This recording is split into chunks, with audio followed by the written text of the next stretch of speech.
जगद्गुरु संत तुकाराम महाराजांची पालखी दौंड तालुक्यातील वरवंडे येथून आता बारामतीकडे मार्गस्थ झाले। माझ्या पाठीमागे आपण पाहू शकतो या ठिकाणी संत तुकाराम महाराजांची पालखी या ठिकाणी बारामतीकडे मार्गस्थ होत आहे।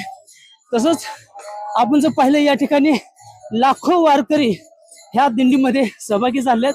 तुकोबारायांच्या ह्या पालखीमध्ये अनेक लाखो वारकरी या ठिकाणी सहभागी होऊन टाळ मृदुंगाच्या गजरामध्ये विठ्ठल नामाच्या जयघोषामध्ये दुमलुण्याचा हा परिसर आपल्याला संपूर्ण पाहायला मिळत आहे।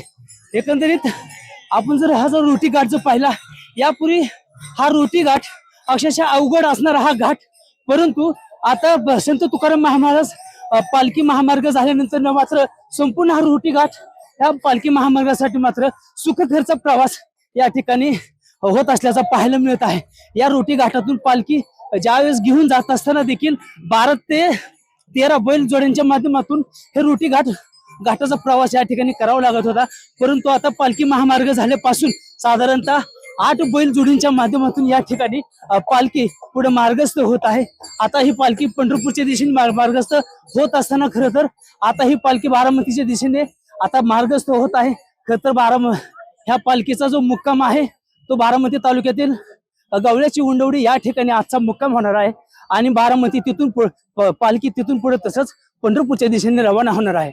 सुंदर कुसाळकर, लोकशाही मराठी, दौंड।